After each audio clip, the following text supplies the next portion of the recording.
Chris Walsh, go ahead. Miller, I got to ask. Well, two questions. First one, how difficult was it for you not to talk for a while? After the throat thing? Yeah. The worst part was not being able to eat because I couldn't eat like solid food for a while. So talking, yeah, I talk a lot and everybody knows that. So that part was tough. But honestly, the eating was way worse because I lose weight so fast. I didn't eat anything solid, and then I started to try and eat stuff too soon, and then I had to go back to not solid food, and it was an entire thing. But that definitely wasn't fun. It was not the highlight of my fall. Okay. And if I could go back a couple years ago and tell you what this year was going to be like off the field and everything, all the craziness, I mean, can you put in perspective what this has been like for you and just how different it's been? Well, I mean, no one's ever seen a year like this. Not coach, definitely not us. I mean, I've been alive for like 22 years, and there's people who have been alive a lot longer than I have and haven't seen anything like this. This has been nothing like a regular, I mean, no spring ball, no class. We're home for all this time. We're doing Zoom meetings. And so I think I kind of applaud our coaches and the university for how well they've handled this because there's so much uncertainty. Whether that be, are we going to play? What were we going to play? What's going on outside of the world? You have this entire social justice movement as well, and an election year. So I think our coaches and staff have handled it really, really well as far as preparing us and giving us the best opportunity to be able to play here in the next couple weeks.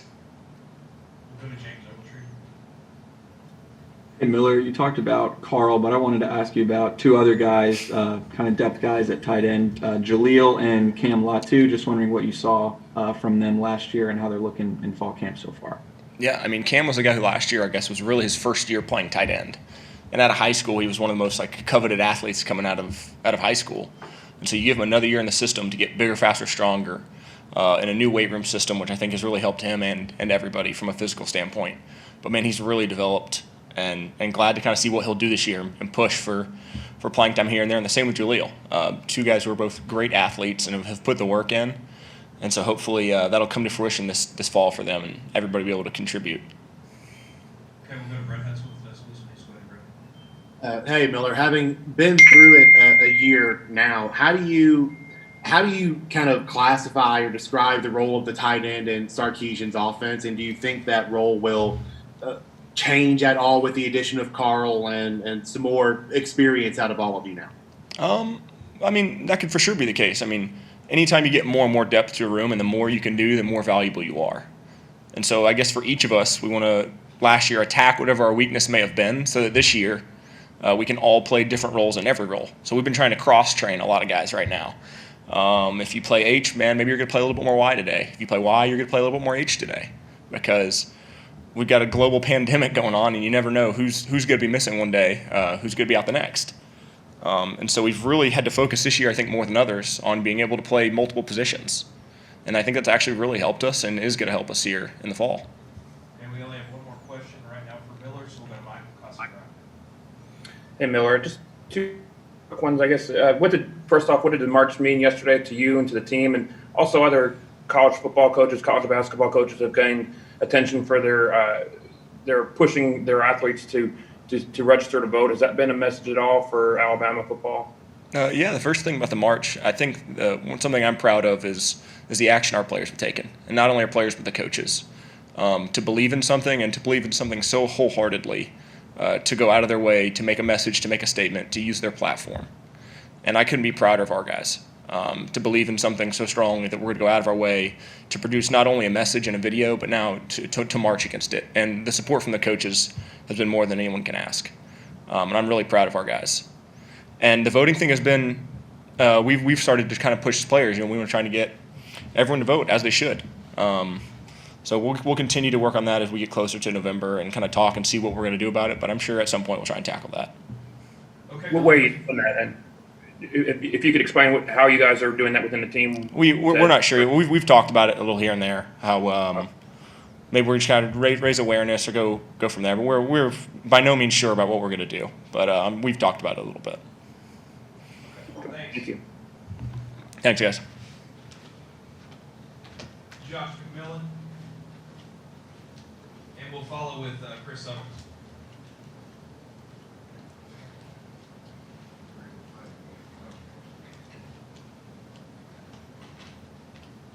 raise your hand. Use the raise your hand function, and we'll get started with Josh McMillon.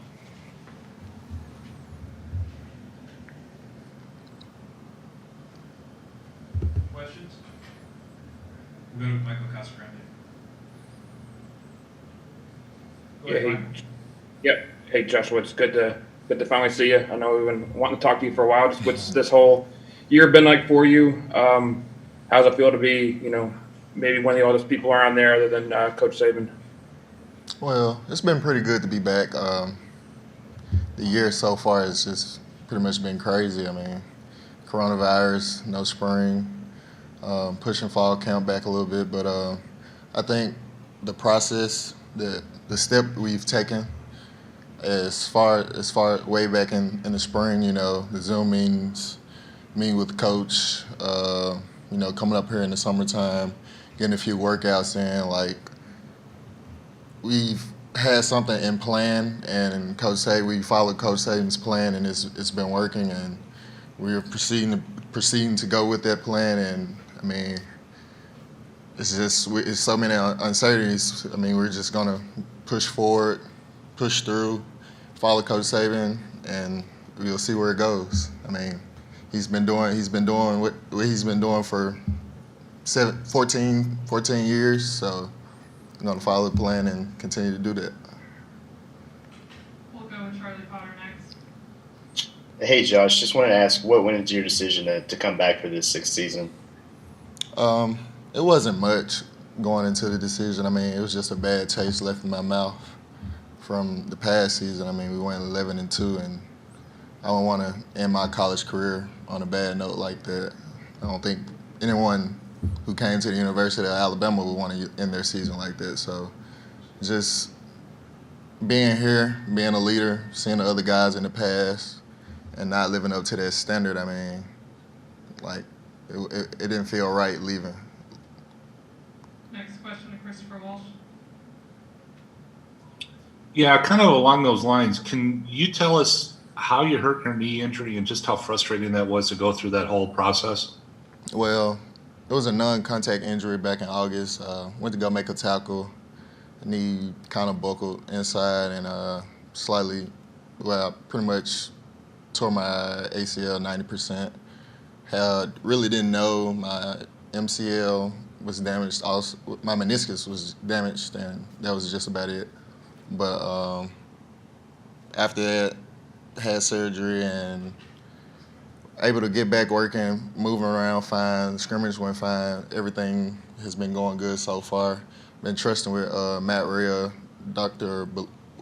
Matt Rhea and Ballou, and everything's been going fine with the new sports science facilities. I've been getting in there doing extra work, so everything's been going good. Over to Brett Hudson now. Hey, I'm curious, after all the time you spent at Alabama going into last year, what made you confident you were ready to play and be an every down guy and a starter for last year's team? What made you think you were ready for that? Just being here, being in the playbook, playing several of the positions in the defense, knowing the entire defense. I mean, once you do something for so long at a high intensity, you develop a certain sense of confidence.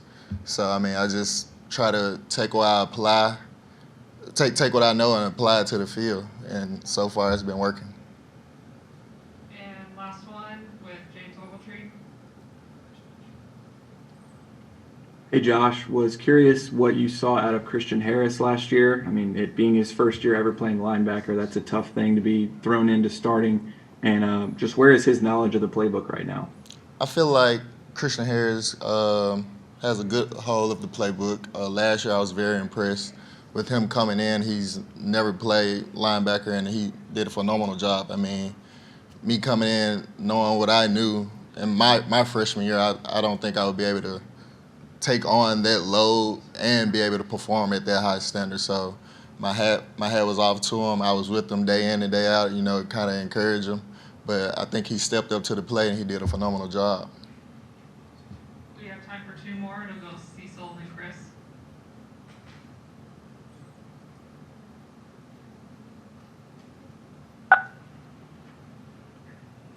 Josh, hey, this is Cecil Hurd at the Tuscaloosa News. How are you? I'm fine. How are you, sir? I'm good. Good to talk to you. Did you and Dylan ever sit down and discuss your separate decisions, but collectively, like, hey, what are you thinking? Hey, what am I thinking? And also, how has Dylan looked so far in the practices that you've had? I think we've maybe sat down and had 2 conversations, but I think the approach we had with the team, the 2019 season, we were kind of just on the same head. We really didn't like what the season brought, what the season was about. So we decided to come back. I made my decision and he made his, but we decided to come back together and build something strong and finish strong. And Sorry, go ahead and unmute yourself again. yeah, and how has he looked so far in practice? And Dylan's been looking fine. He's been a leader of the defense. Play calling, making plays. Encouraging other guys. I think he had a pretty good scrimmage. So we're just going to continue to push forward, follow him. Lead by example, and do what we need to do to ensure we have a championship at the end of the season. And last question for Josh. We'll go back to Christopher Walsh. Thanks.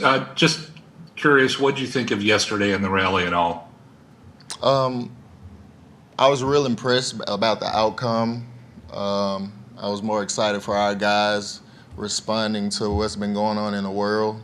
To come together and actually have a march that soon. I was real impressed. I overall liked everything that was said in there, but I think this is just one step in the direction of where we need to go in the country. All right, Josh, thank you very much. And we're going to have one more player today. Chris Owens has joined us, so we'll bring Chris up to the podium. And if you'll raise your hand, we'll get started with Chris here in just a second.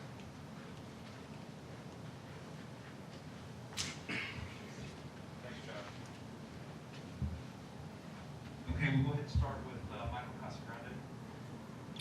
Hey, Chris, just want to ask you, you've been kind of at the forefront of a lot of the statements that have been made by players, even on social media. You've been very, very vocal. What's that been like for you? What's the message to people? I know you've probably heard people who've come back at you. What's your message for people who have an issue with athletes speaking up like you do? Well, it's not really my job to tell anybody how they should or should feel. I can only speak from where I come from and where I hope the team would want to be represented. So when I speak out, I just do it as far as being a leader. This is my 5th season, and I want to be someone that the team could look up to and they can come to if they have any issues. And I also want to be able to, like I said, be a good representative of the team. So I don't really worry too much about what other people have to say or, the opinions that they have, good or bad. But for the most part, I just want to be a good representation. We'll go to Chris Walsh. Yeah. Sorry, Chris, I messed that up. Go ahead and ask again. Yeah, with that in mind, what did you think of yesterday? I thought yesterday was really good. We had a bunch of programs, not just football, but we had all the sports that came together, and we all have the same goals and the same missions that we want to accomplish. So anytime you can get a group of people, not just football, but everybody around campus to march and have the same passion for the same things, it's always a good thing. So I was happy with the turnout, happy that we had as many authority figures on the campus that did speak out, and overall the support was really good. So I was pleased by it. Go to James Ogletree.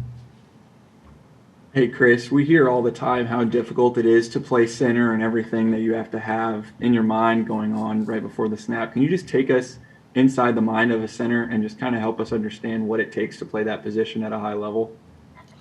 Well, it's definitely a tough job, just like any other job in football. We got to make the calls. First things first, the job description of a center is to snap the ball, so we can't do anything if we don't have the ball. Coach Sarkisian always says we can't score if we don't have it, so that's the number one priority. But just as far as making the calls, making sure you have everyone else on the same page, along with getting yourself on on the same page with everyone else, and then having to execute blocks and play at a high level. It's a difficult job, but the coaches expect a lot of whoever is playing the center, so it's a job that has to get done, and we can't make excuses for not getting it done. So it's a lot of responsibility, but it's one that I welcome. We'll go to Charlie Barr. Hey, Chris. Coach Saban said that if you guys can develop depth and stay healthy up front, you can have a pretty good offensive line. I was just wondering how you've seen your group kind of come together through the first 2 weeks of camp.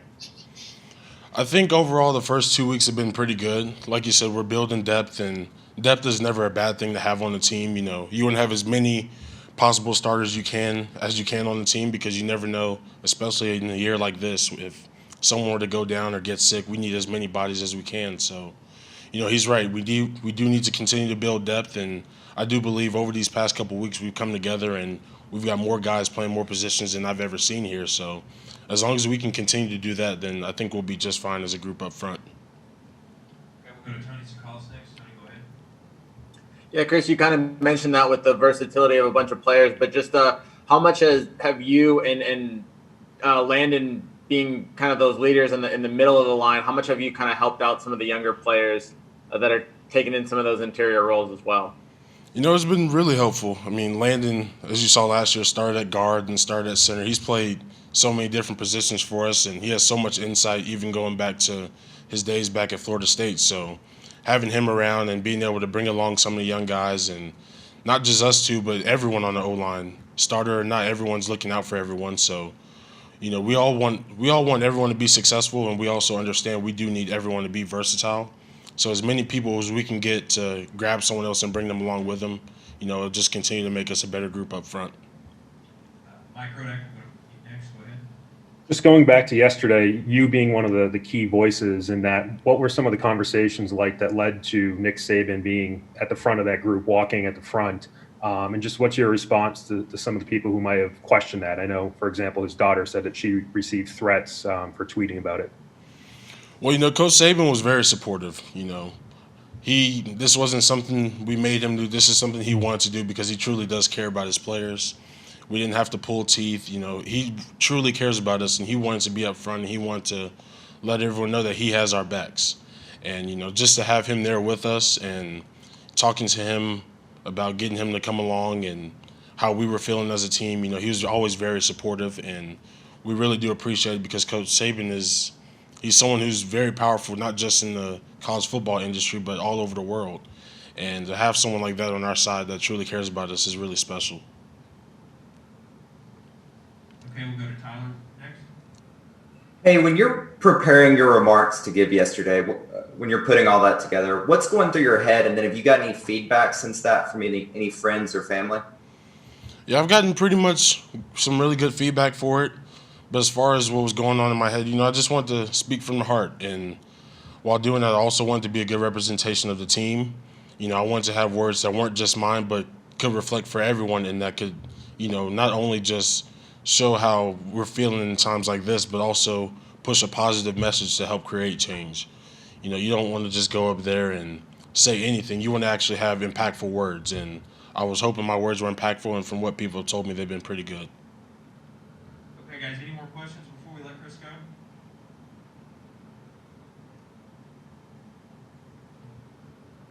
Okay, I think that's all we got. Chris, appreciate your time, guys. Thank you. We'll see you after practice tomorrow with Coach.